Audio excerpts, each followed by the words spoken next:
todos que nos assistem. Iniciamos agora mais uma edição do programa História em Prosa, realizado pela Secretaria de Cultura do município de Toledo, vinculado ao Museu Histórico Willy Bardt. Nesta noite, nós recebemos o professor Giovanni Marcos Bernini. Muito prazer em tê-lo aqui, Giovanni. Obrigada por ter aceitado o nosso convite. É uma gratidão, né, termos os professores, os pesquisadores aqui da nossa região participando desse projeto tão importante para a Secretaria de Cultura. E eu gostaria de iniciar o nosso bate-papo primeiro apresentando o professor Giovanni, para depois então nós iniciarmos, né, essa nossa conversa para trazer um pouquinho questões sobre os lugares de memória e as questões que o professor pesquisou, né, na sua dissertação de mestrado, na sua pesquisa.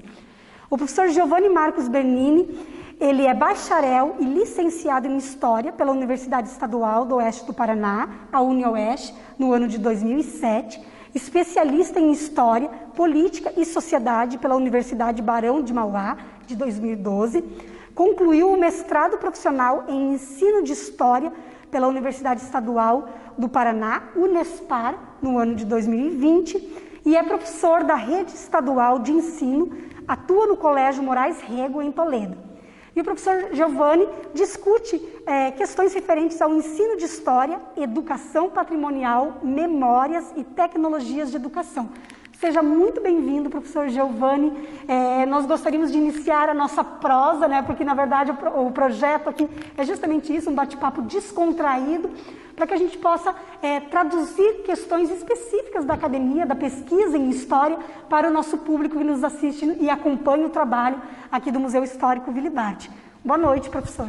Boa noite, Rocelane. Boa noite, Anésio. Primeiramente, gostaria de agradecer pelo convite. Me senti absolutamente lisonjeado.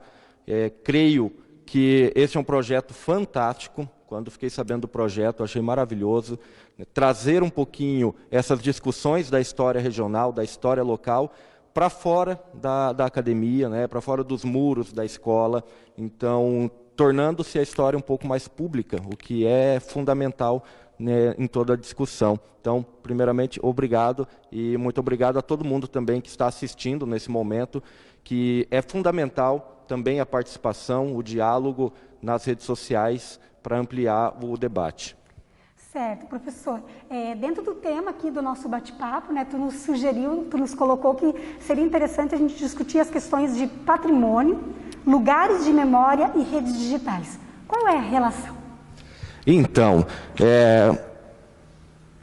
eu senti a necessidade, como professor, né, trabalhando com o ensino médio, eu percebia sempre uma ausência do debate da história local no ensino médio. A gente tem, logicamente, no ensino fundamental 1, então, terceiro, quarto, quinto ano, a história local muito presente.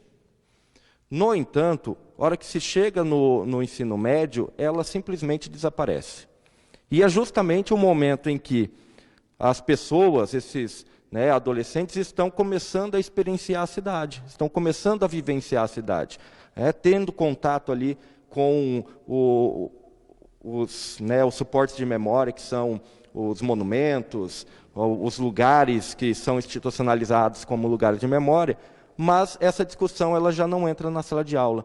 Então, eu senti uma necessidade de discutir a história local a partir dos suportes de memória, que são, né, os monumentos, os lugares de memória, e aí é um termo do Pierre Nora, que, num primeiro momento, fixando muito o debate sobre estes espaços e se eles ainda realmente cumprem a sua função, que surge ali muito no século XIX, né, a partir da Revolução Francesa, com a ideia de realmente trazer uma memória, de contar uma memória. No entanto, muitas vezes a memória ela acaba não sendo contada por esses espaços. Então, surge neste contexto a ideia da pesquisa, né, de trabalhar com esse público do ensino médio. E a gente tem que entender um pouquinho, primeiro, que há uma distinção entre história e memória. As memórias elas são pertencentes a grupos, a pessoas, e elas são extremamente mutáveis. Elas sofrem com o passar do tempo e com as vivências que determinados grupos têm, a memória ela é selecionada. A história ela já propõe uma ideia de integralidade. Logicamente, não existe a história total, né? Nunca comprem aqueles livros, a história do século XX, né? Tem 100 páginas. Não existe isso, não há a mínima condição de ser feito. Mas as memórias elas são pessoais, as pessoas precisam ter uma identificação com elas. E aí, quando a gente vai tratar sobre lugares de memória, em que sentido alguns monumentos conseguem trazer essa identificação com as pessoas que estão passando ali? Então, justamente essa discussão que vai acontecer, que eu pretendo sempre dialogar, porque um outro ponto importantíssimo esses lugares, eles são, em última instância, o fruto de uma disputa que passa pelo campo político, passa pelo campo social. Então, quando nós vemos determinados bustos de determinadas autoridades, dos colonizadores, a gente tem muito essa ideia, né, da história contada a partir do colonizador, do pioneiro, e é absolutamente natural. Em todas as cidades de colonização recente, temos o caso, por exemplo, de Londrina, que também acabou entrando na pesquisa, e que tem uma similaridade muito grande. Por quê? Porque esses colonizadores ainda estão muito vivos na memória. Então, em última instância, todo espaço de memória ele é um espaço, primeiro, de luta. Ele é um espaço de disputa por quais as memórias que serão mantidas, quais serão divulgadas e quais serão silenciadas. E a história, a gente sabe que sempre foi escrita pelos vencedores, e nunca por aqueles que tiveram as suas histórias silenciadas. Nesse sentido, professor, até para a gente poder dialogar, né, com o nosso público que nos assiste, o professor comentou que é importante a gente entender que existem perspectivas, eu diria, não distintas, mas que caminham, às vezes, em direções opostas, que é a perspectiva da história e a perspectiva da memória. Nesse sentido, as memórias esses lugares de memória constituiriam uma outra narrativa que caminha numa outra direção da história oficial? Sim, Rô, justamente. O mesmo lugar ele pode ter sentidos diversos, dependendo do grupo a que você pertence, da tua experiência naquele espaço. Então, por mais que haja um monumento, por exemplo, à colonização, este monumento ele pode ser visto de formas diferentes. E aí que está uma grande questão do discurso. Em que medida que aquele monumento realmente traduz uma linguagem ou uma história e consegue transmitir essa história na perspectiva de quem o construiu? Porque a partir do momento que há a construção, há uma ideia de narrar um determinado fato sob uma perspectiva. Agora, as pessoas que estão vendo, o espectador, ele pode ver aquilo e ter uma perspectiva completamente diferente. Então, há ali uma diferença entre quem narra e quem ouve. E a gente hoje trabalha muito com a questão, né, nós estamos num momento de discussão muito grande dentro do campo da história, na história pública. Inclusive, né, o Leandro Crestani, que esteve aqui iniciando, ele trabalha também nessa perspectiva, e que não necessariamente nós precisamos silenciar a história que já está posta, né, essa narrativa mais conservadora, mais tradicional. Mesmo porque, se fizermos isso, não estamos fazendo absolutamente nada diferente. Não pode haver silenciamento, porque mesmo essa história já constituída, essa história oficial, ela representa determinados grupos e que precisam também de sua representatividade. A grande questão nós precisamos democratizar a história, transformar outros espaços em também narrativas de outros grupos, de outras pessoas, que até então não estão colocadas nos espaços públicos. Porque o espaço público, o próprio nome diz, ele tem que representar uma totalidade, não apenas determinados grupos, né? Então, assim, a ideia é justamente que haja outros lugares, outras narrativas, mesmo estando no mesmo monumento. Então, o projeto que eu desenvolvi, inclusive, ele flerta um pouco com essa história pública a partir do momento em que a pessoa que está vendo a estátua do padre Antônio Patuí, que fica ali no Lago dos Pioneiros, né? Muitas pessoas passavam por lá e simplesmente, né, um grande problema há uma estátua e há apenas a placa de inauguração da estátua. E a história, o que ela representa? As pessoas simplesmente, eu levei o grupo de alunos que participou da pesquisa, aproximadamente 12 alunos, e nenhum sabia o que era. É uma estátua, ok, mas o que essa estátua diz? Qual é a história? Não sei. Alguém se sente identificado com essa estátua? Não. Ou seja, é um monumento, um suporte de memória, mas que não traz memória alguma. E então, é preciso que esse espaço dialogue, mesmo para que você possa confrontá-lo. Você precisa conhecer aquela história mesmo para poder confrontá-la. E aí, então, surge a ideia de acabar com esse silenciamento dos próprios suportes de memória, que não estão conversando com ninguém, né? E aí, esse suporte de memória ele se torna, então, um vetor de diálogo e de debate dentro de uma sociedade. Alguns vão ser representados pelaquela história oficial, alguns vão debater aquela história e confrontá-la a partir daquele monumento. Certo. Nesse sentido, para a gente poder, né, já jogar também um gancho para a nossa conversa, né, no segundo bloco, eu gostaria que o professor apresentasse então para nós, né, assim, dentro da sua pesquisa, desse projeto que foi desenvolvido, né, quais são esses espaços que foram pesquisados, esses lugares de memória, né, que reverberam uma outra narrativa, né, que podem reverberar uma outra narrativa, né, sobre a história do nosso município. Pontuando para a gente de forma breve, para a gente poder alongar daí a nossa conversa no segundo bloco. Então, inicialmente, eu trabalhei sobre 2 pontos distintos dentro da pesquisa. O primeiro foi justamente revisitando os lugares já oficializados, que principalmente ali no Lago dos Pioneiros e a Rua 7 de Setembro, que é bastante icônica, para medir, né, tentar entender de que forma que esses espaços conseguem ou não dialogar com a população, especialmente a população mais jovem. E o resultado foi desastroso, no sentido de comunicação. Esses espaços não comunicam com ninguém, né? E aí tínhamos um primeiro problema que precisávamos, de certa forma, minimizar isso. Mas, e outros espaços? Quando a gente trabalha sob a perspectiva de lugar de memória, é justamente o lugar não oficializado, o campinho de futebol, qualquer outro lugar que represente algo, uma casa velha abandonada que você chega lá e lembra de uma passagem sua, de uma vivência de grupo, ele é um lugar de memória. Então, para a gente traduzir isso para o nosso público que nos assiste, lugar de memória não é necessariamente um monumento histórico. Não, de forma alguma. Pode ser, inclusive, um lugar privado, ele não precisa ser público. É um lugar onde você chega e tem a memória, há uma identificação.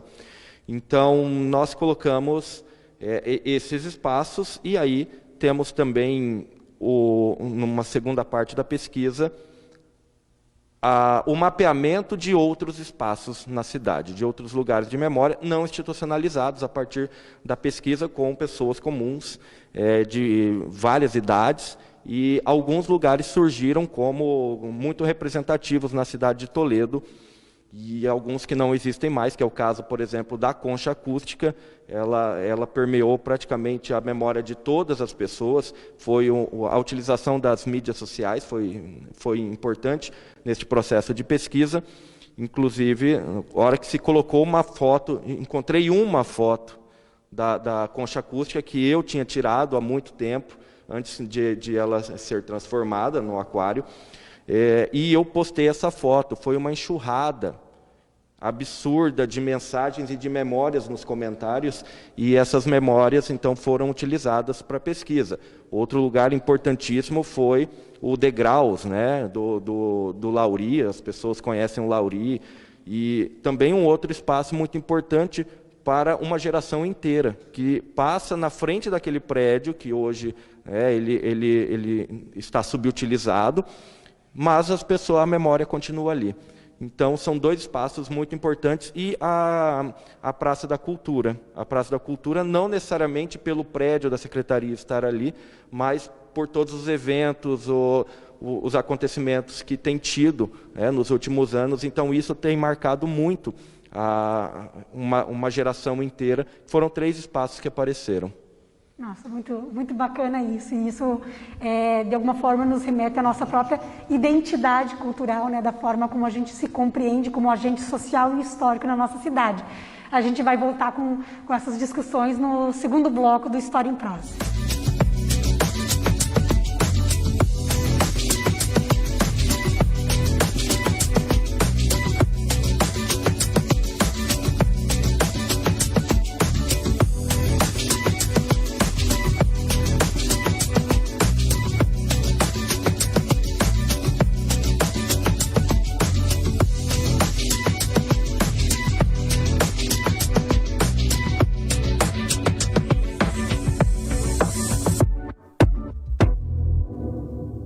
Voltamos com o segundo bloco do nosso programa História em Prosa, e o professor Giovanni nos relatava no primeiro bloco sobre os lugares de memória da nossa cidade. E o que eu gostaria de colocar e jogar essa questão para o professor Giovanni também é falar sobre essa questão da relação das nossas experiências coletivas com os espaços por onde nós vivemos, por onde nós acessamos as nossas próprias vivências históricas.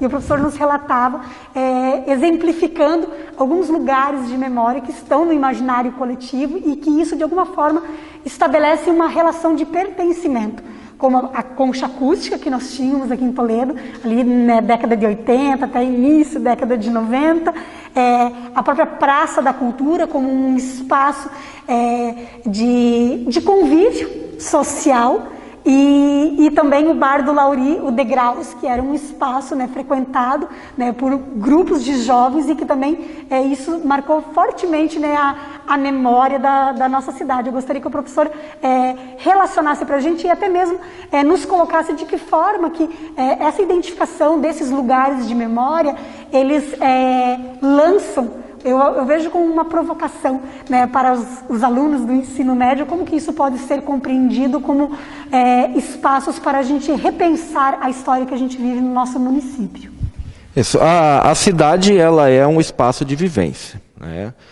Primeiramente, não é só onde você vai trabalhar, onde você vai estudar, ela é um espaço de vivência e de criação, de fortalecimento de identidades. E grupos diferentes vivenciam espaços diferentes da cidade. Isto é primário, né?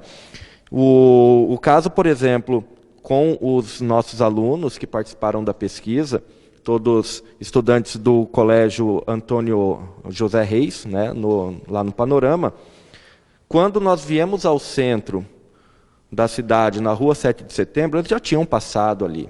Mas muitos nunca tinham parado para olhar, para ler as placas e tal. E a maior parte deles não se identificavam com o centro da cidade. Poucos tinham ido passear no lago. Por quê? Porque o lugar de pertencimento, de criação de identidades desse grupo era a região do Jardim Panorama, é a região dos bairros. Então, muitas vezes a gente imagina que o centro da cidade é o lugar onde todas as pessoas vão, e não, existem alunos que raramente foram ao centro. Por quê? Porque não pertence a ele aquele espaço, não o representa, e o que ele consegue, o que ele precisa fazer, ele faz no próprio bairro. Ele vai na igreja do bairro, ele vai no campinho do bairro, ele vai na loja do bairro. Então, a construção desses espaços de pertencimento, de história, eles estão extremamente relacionados à vivência individual e à vivência do grupo. Então, quando nós pensamos em monumentos históricos, a gente está falando de monumentos que representam grupos, né? Nunca é apenas o indivíduo, mesmo porque, teoricamente, teria que passar por um debate e por uma chancela pública para se colocar um outro monumento. Então, nós temos aí a representação de grupos. E no caso desses espaços não institucionalizados, né, que você citou ali, a Concha Acústica, o Bar do Lauri e a Casa da Cultura, são espaços da cidade, e que alguns já não existem como edifícios, né, que é o caso da Concha Acústica, mas que continuam guardando memórias. E a pesquisa mostrou isso. Esses 3 locais eles foram apontados majoritariamente por pessoas ali entre os 27, 28 anos e 40 e poucos, então é essa faixa etária que vivenciaram aqueles espaços, né?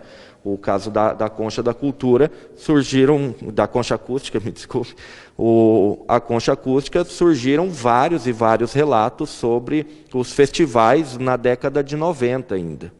Então as pessoas falando, eu fui em determinado show, e eu lembro que a minha banda, foi o primeiro lugar que a minha banda tocou, e pessoas hoje que nem em banda tem mais, só que aquela memória e aquele lugar que já não existe mais também traz essas memórias. E assim, foi uma enxurrada realmente de experiências trazidas simplesmente por uma foto, por algo que nem está lá fisicamente mais. Então isso é realmente um lugar de memória, porque é algo que apenas a visão, ela já te traz um monte de experiência, não necessariamente o que várias estátuas espalhadas pelo município, e não só em Toledo, mas em toda a região mais de colonização recente no Paraná, esses lugares não trazem, apesar de estarem construídos para isso. Está a estátua lá, mas as pessoas olham e não se identificam. E o Bar do Lauri é a mesma questão também, mesma faixa etária, que se dispôs a contar as suas experiências. Isso é importante, porque a pesquisa ela foi muito trabalhada a partir das redes sociais, justamente porque as redes sociais é um espaço em que as pessoas estão o tempo inteiro se mostrando, se expondo. Então, utilizei essa exposição justamente até que ponto essas pessoas vão se expor e vão contar as suas memórias. Então, este também é um espaço hoje muito fértil para o debate da história, as próprias redes sociais. E este grupo utiliza muito, este grupo ali dos 20 até os 40, 50 anos, utiliza esses espaços midiáticos hoje para debates acerca de suas experiências. E o Bar do Lauri foi um que apareceu também por representar a vivência dessas pessoas. Muitos falavam ali do início, que é justamente aquele momento em que você começa a experienciar a cidade. Chega na adolescência, aí você pode sair à noite, e essas pessoas contam essas experiências, do grupo em que eles viviam, de sentar no meio-fio e ficar conversando durante a madrugada inteira, do papelzinho em que o Lauri anotava os pedidos. Então, são memórias tão simples, a gente poderia falar tão pequenas. Lembrar do dono do estabelecimento, como que ele anotava um pedido, mas isso remete a toda uma experiência, toda uma vivência de grupos que, ao olhar e falar, olha, lembra como ele anotava, as pessoas já se reconhecem e já se identificam como detentoras de um mesmo grupo, de um mesmo pensamento, inclusive de um mesmo ideal, porque a memória ela também faz parte de um ideal. As memórias, quando você chega a um determinado momento da vida e que realmente resolve, não, eu vou mudar tudo, você vai silenciar várias memórias suas também, porque aquilo já não te pertence. Então, tem a ver, a memória ela está relacionada não somente ao passado, mas ao futuro também. A sua expectativa muito está relacionada com as suas memórias, com o que você vivenciou. Então, a partir do momento em que a sua expectativa também se altera para o futuro, você também vai alterar suas memórias. Você começará a lembrar de outras coisas e também vai valorizar outras experiências que você não tinha valorizado, ou vai silenciar outras experiências que você antes colocava como fundamentadoras da tua experiência de vida. Muito interessante essa abordagem sobre a memória, e a história, esta relação. E gostaríamos de aproveitar a presença do professor Giovanni e explorar um pouco um trabalho que ele faz na sala de aula, lá no ensino de história, em que chama-se História ao Quadrado. Gostaríamos que você nos colocasse um pouco como que é essa forma diferente de trabalhar a história com os alunos.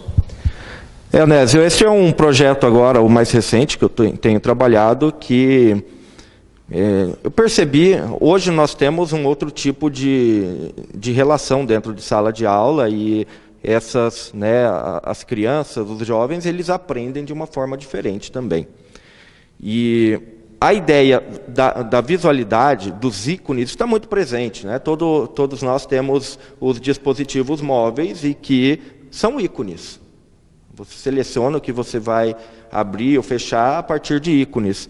Então eu pensei em transformar a narrativa da história, né, os conceitos e categorias básicas de fatos e processos históricos em ícones, justamente para facilitar esta memorização dos alunos.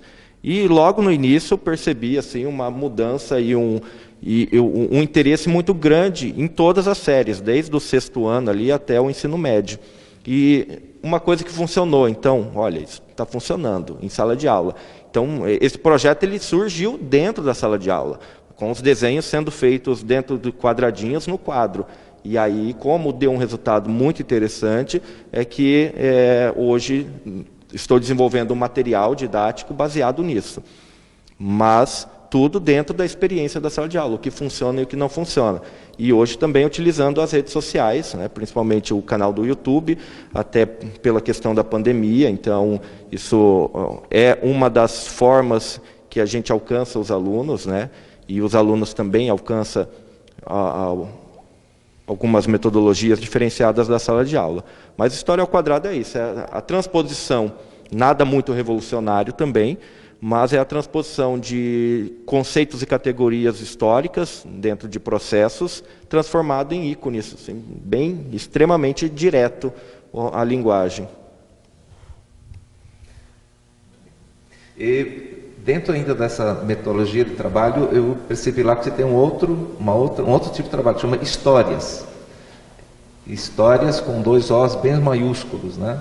Isso, o Histórias, né, ele é justamente a finalização dessa pesquisa, tá? da pesquisa com os lugares de memória. Então, como eu tinha dito, um grande problema identificado é a não comunicação desses espaços com as pessoas, e a não identificação por consequência. Agora, como resolver isso? E aí a proposta da pesquisa é justamente entregar algo também para que essa pesquisa não ficasse engavetada dentro da universidade e que ela fosse vista e discutida socialmente. Então, o grupo de pesquisa, né, porque não foi eu que pesquisei somente, a participação dos alunos foi fundamental, foram eles que foram norteando a pesquisa e chegamos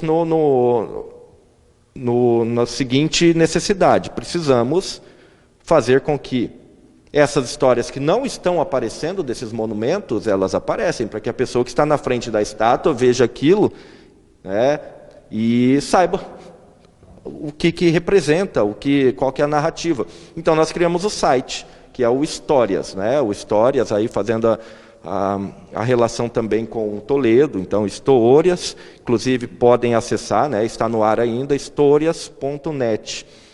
E toda a história desses monumentos que foram identificados na cidade, tanto os institucionalizados quanto depois os lugares de memória não institucionais, eles estão postos ali no site, para que vocês, qualquer pessoa possa acessar, justamente nessa narrativa. E também temos vários desses monumentos, eles estão identificados com a plaquetinha Histórias e com o QR Code. Então as pessoas podem passar, fazer a leitura do QR Code no dispositivo móvel e serão lançados na página sobre aquele determinado monumento. Então essa é uma principal, eu acho fundamental, a relação da academia além dos muros, da escola, além dos muros da academia. E o site ele permite justamente também a ideia de história pública, porque a partir do momento que você acessa o site, você pode fazer os comentários sobre esses monumentos, sobre as suas experiências em relação a ele, ou se identificam ou não. Logicamente, passa por uma antes da publicação é preciso ter um filtro, né, mínimo, afinal estamos falando de espaços públicos, então, mas nenhum comentário é silenciado desde que haja né, coerência e também uma linguagem própria e tal. Muito bacana, professor. Nossa, lindíssimo o seu projeto e nós aqui do História em Prosa, aqui do projeto aqui do Museu Histórico Willy Bardt, nós ficamos extremamente felizes em ver de que forma que a gente pode tratar, né, um assunto que tem uma certa seriedade, uma aura de seriedade, de distanciamento, né? A história pertence somente aos bancos escolares. Não, nós podemos vivenciar e aprender sobre história de diversas perspectivas. E esse projeto aliando esse conhecimento, essas novas narrativas a partir dos lugares de memória, relacionando isso, né, com a tecnologia, né, que hoje nós temos essa possibilidade de difundir, de fazer circular conhecimentos e saberes históricos sobre uma outra perspectiva e de uma forma extremamente integrada, que é por meio da internet. Aqui no Museu Histórico nós temos outro projeto, que é uma exposição online, Fragmentos e Vestígios da História, que geralmente também tem essa proposta de interatividade, de também rediscutir, né, esses espaços e esses bens simbólicos. Nós gostaríamos de agradecer muito a presença nesse bate-papo, que é um bate-papo curto, né? Teríamos muito ainda que conversar e já fica o convite para uma outra oportunidade, a professora retornar ao nosso projeto para a gente discutir outras perspectivas. Nosso agradecimento, né, em nome de todos da Secretaria de Cultura, da equipe do Museu Histórico Willy Bardt, pela sua participação no nosso programa. Eu que agradeço, Celane, a Nésia, a toda a equipe do museu. Acho fundamental o trabalho que vocês estão fazendo, de disseminação, de realmente debate público da história. E acho que esse projeto aí, ele vai seguir em frente por um bom tempo. Vida longa ao História em Prosa. Até a próxima edição, então.